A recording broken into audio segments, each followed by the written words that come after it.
Hi, this is Mark Levy, your sourdough simpleton, and today we're going to be making a sourdough rye bread. Now, I've assembled this recipe from several on the internet and playing around a bit with it, so I hope you find it very easy to follow. It's easy to follow, and the steps are relatively simple, but it does take 2 days. So today, the first day, we're going to put the dough together and then let it rise overnight, and then tomorrow we're going to bake the bread. So let's get to it and see how this thing goes. The first step is to make basically a batter with the dough. And for that, we're going to be using 224 grams of active starter. Now, when I say active starter, let me explain. This morning, yesterday, my starter was fine, but it was a little bit on the old side. So I fed it yesterday, let it rise a bit over the course of the afternoon, and then put it in the fridge overnight. This morning, I took some starter out, about a little less than a cup, put it into a container, fed it again, and then let it rise for a couple of hours until it doubled in size. So that is a nice active starter. Now, it's 224 grams. Nominally, that's a cup, but it's only a cup if you stir it down. So you can't measure the cup when it's all full of bubbles because half of the cup is full of bubbles. So 224 grams of starter.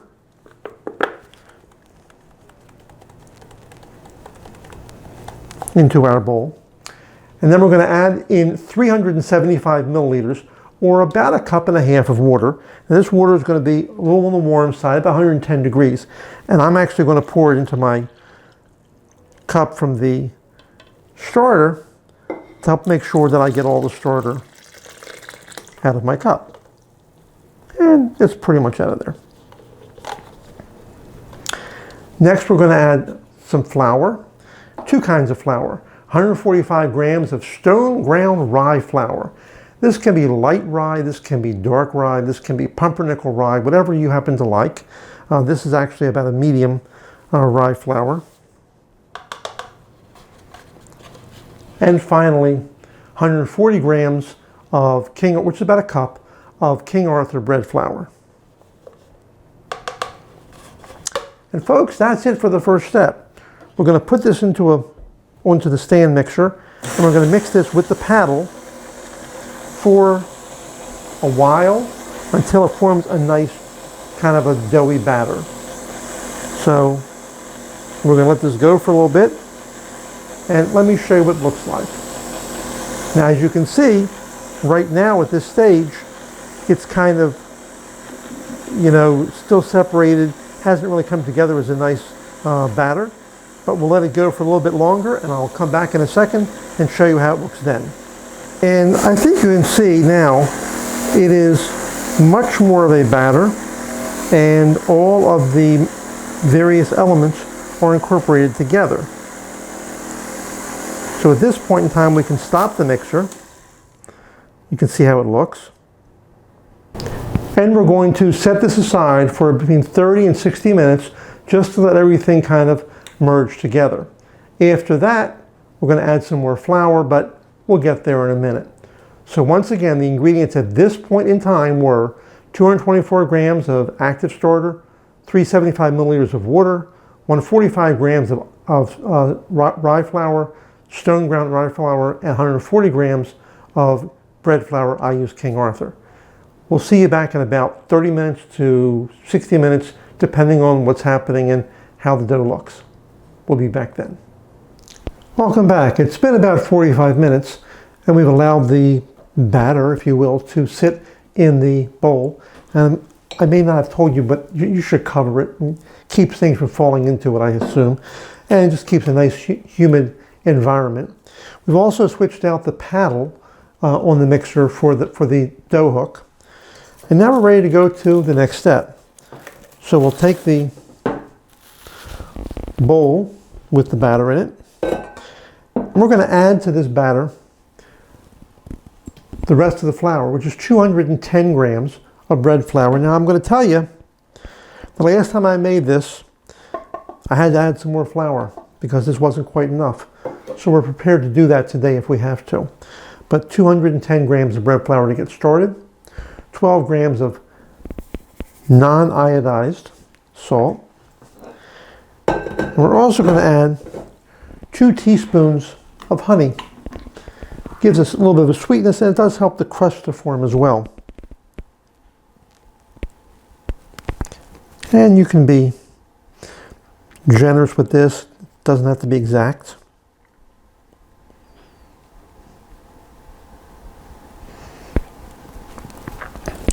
I don't think a little extra is going to hurt anything. Might make the bread sweeter for all I know.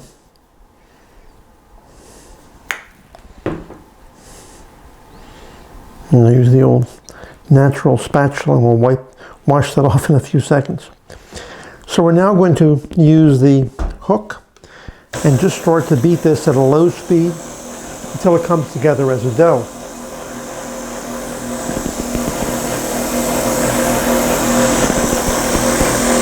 Which will take about maybe 5 minutes or so, 4 or 5 minutes of blending to do that. So we'll let this go. So here's how it looks as it's coming together. You can see the dough is just starting to shape up. We'll let it go a little bit longer, scrape down the sides a little bit, and hopefully get a nice dough ball.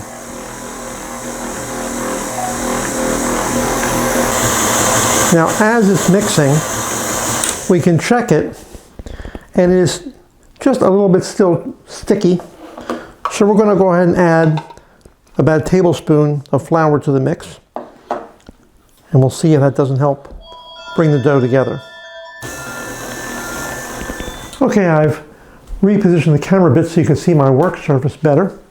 So the dough is now the way we want it to be, which is having been mixed up. I ended up adding almost the full quarter cup of extra flour to it. I think that part of the deal is that it depends on how hydrated your starter is, which is really the source of a lot of the fluid. And mine was fairly fresh, fairly well hydrated starter. So we'll take the bowl. We're going to flour our work surface. Let me move that out of the way. We're going to flour our work surface and then take the dough out of the bowl. And we're going to knead it a little bit just to form it into a nice little ball.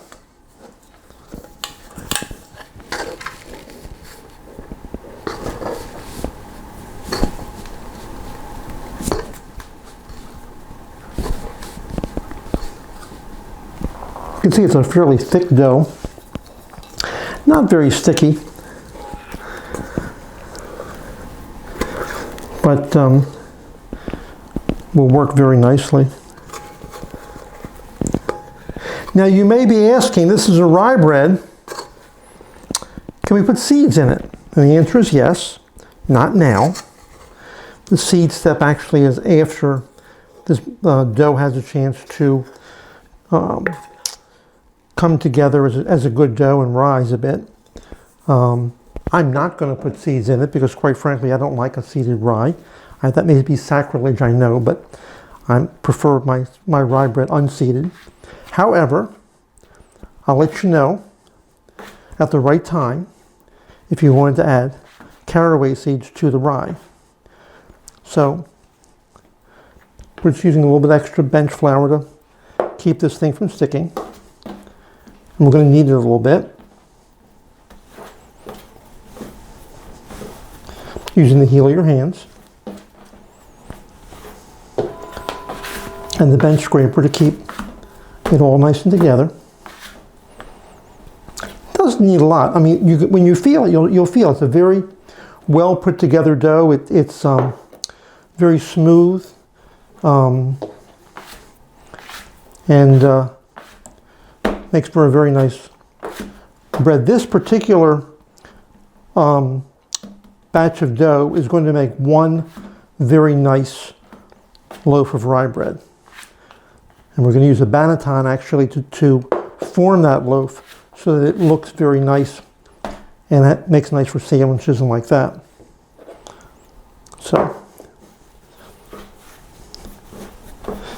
Having kneaded this a bit, we're now going to set it aside to begin doing its rising. That's going to be done in a bowl which has a little bit of oil in it to keep things from sticking. So we'll take this nice little dough ball and put it in there. Turn it over to get the lower side that was oil back up to the upper side. Looks nice. You can see it right there.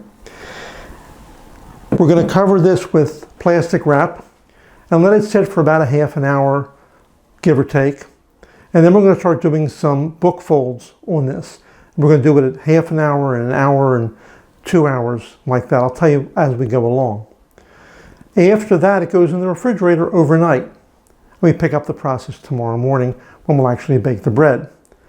So for right now, I'm going to cover this with some plastic wrap, set it aside in my warmer. My kitchen's on the cold side. It's about 67 degrees in here. So I have a warming drawer which is set at 73, which is the right temperature to proof sourdough. So it'll sit in there for about a half an hour or so. And then we'll be back and do the first set of book folds. And then we'll go from there. So until then, we'll see you for the next step. So the bread has been rising after the last time we put it in. And what we've been doing is at 30 minutes after we mixed up the dough, we did a book fold. The book fold goes like this. Take this off. And this is a very, very common thing which is done with sourdough. And the object really is to turn the dough inside out. So you're going to put the outside on the top and the inside back on the inside. So watch this, it goes like this. So you're going to take one side of the dough, you're going to pull it up, and then fold it back on itself. Then you're going to rotate it, take one side, pull it up, fold it back on itself. You're going to rotate it again, take one side of the dough, pull it out, turn it back on itself, and finally one side, pull it up high, and fold it back on itself. And that turns everything inside out. And now we're going to turn the whole thing over to put the former top down to the bottom. We're going to do this with this bread at 30 minutes, 60 minutes, and then again at 60 minutes.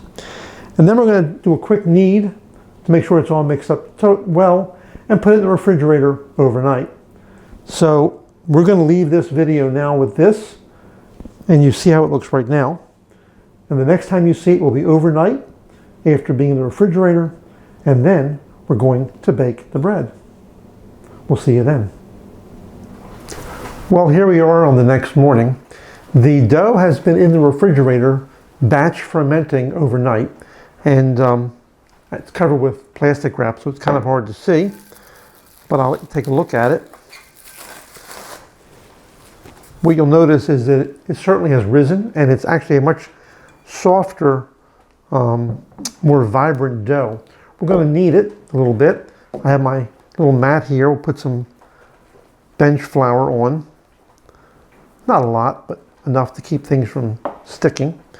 And we're just going to turn this out very easily.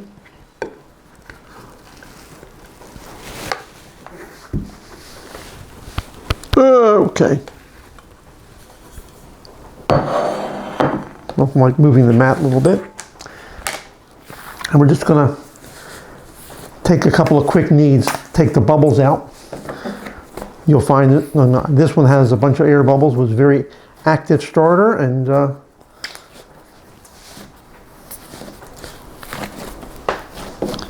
it's a nice cold dough. Now this is enough for one good sized loaf of bread. You could certainly divide this down to make 2 loaves of bread, but this is going to be really for a nice sandwich rye. Let me see if you can hear this. If you can hear the bubbling, that's actually a corned beef being cooked as we're making this rye bread, which makes this kitchen smell phenomenal. But you can see it's, as you can see, it's boiling away nicely. Okay, so we have this loaf of bread now in fairly the shape we want to have it. And we're going to use a banneton to rise this. So you flour the inside of the banneton. Again, I'm using all-purpose flour. Classically, you would use rice flour, but in these times of a pandemic, that's hard to find, at least locally. So I have found that this does work okay. And we'll take the nice, pretty side and put that down into the banneton, like that. Okay? And we're going to cover this over with a wet cloth, just to keep some moisture on it. And then this goes to sit for rising for about an hour, give or take, an hour and a half. Depends on the temperature of your room and all like that. Again, I use a warming drawer set to 75 degrees to proof my sourdough, so usually it doesn't take too long, perhaps about an hour. You'll know that it's ready to bake when you push your finger into it and it springs back at you. It doesn't leave a big dent in there. So that's kind of the test for that one. When we bake it, we're going to bake it on a pizza stone. So while it's proofing, when you think you're getting near the end of that, go ahead and put a pizza stone in the oven, put it about 400 degrees or so to warm the stone up, and then we'll go through that step when we get there. I mentioned using seeds. If you wanted to use seeds in the bread, now would be the time to put them in. So what you basically do is take some seeds and put them on your mat or on your surface to knead with, roll the loaf into it, and then knead the whole loaf so that it goes through the loaf and the seeds are distributed throughout the course of the loaf. Again, I don't like seeded rye bread, so we're not making it seeded, but that's how you would do that if you wanted to do it. So that's this whole step. I mean, all the work was yesterday. Today it's going to be just the fun part, which is a quick knead and then baking it and then a little bit eating it. So we'll see you back here in about an hour after this has had a chance to rise, and we'll go into step number, whatever step number it is. See you then. Well, about an hour has gone by and our dough has risen nicely. It's been here in the banneton, and we'll take the cover off. You can see it's gotten very nice and risen nicely. Next thing we're going to do is put this onto a pizza peel with a piece of parchment paper over it. Now, little tip here, this parchment paper, you can see, is all rolled up, and the question is, how do you get it to lie flat? And if you do this, of course, it just does that again.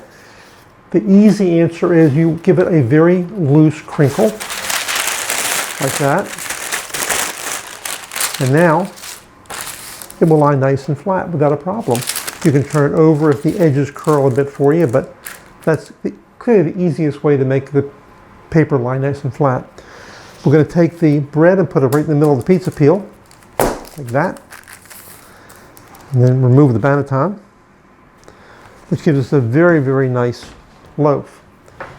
The next step to do is to score it. You score it with a lamb. There are many kinds of lambs out there. I'm a retired physician, so I use a scalpel. But we'll make a couple of nice cuts on top of this to allow the bread to expand as it rises nicely.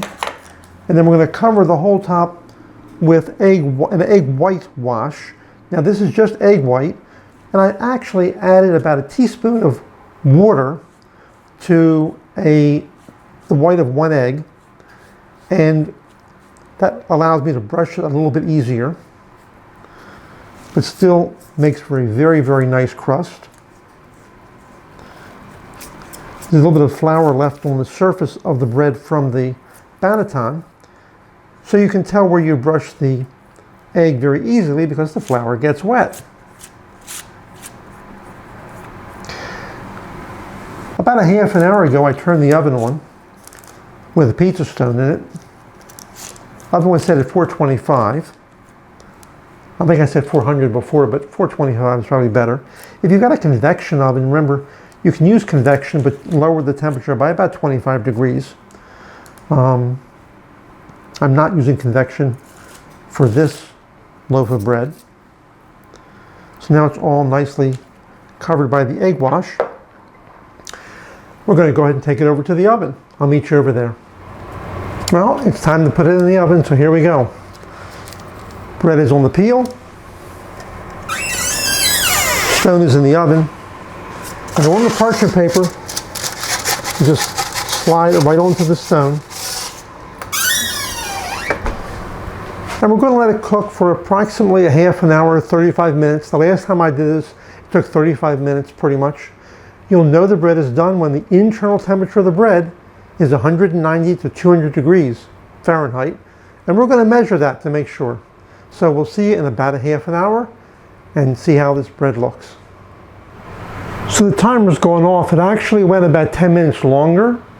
I did use an instant read thermometer to check the internal temperature of the bread. It was 190, which is where we want it to be. So let's go ahead and take it out of the oven now.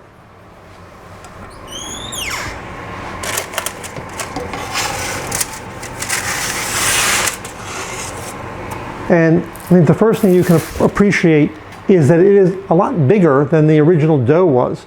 There's a lot of oven spring which rises this dough when it goes into the oven. We're going to let it sit on a rack now and cool down, and then we're going to enjoy it. So this is a very easy bread to make. Pardon my back there for a second. It's a very easy bread to make. On the first day, we mixed up the batter, then added the flour, let it rise, did a couple of book folds and one quick knead. The work that goes into this bread is not a lot, but the result is a bread that's absolutely fantastic. And I wish you could smell this, and the corned beef is finished now, so we're going to have lunch in a little bit. But keep cooking. Send me your comments about this recipe and others. Give me suggestions for what you'd like to see here on the channel. And please do subscribe to the channel, to the YouTube channel, to the Facebook page. And let me hear from you at mark@sourdoughsimpleton.com. This is Mark Levy, the Sourdough Simpleton, signing off for today, and we'll have more for you next time right here.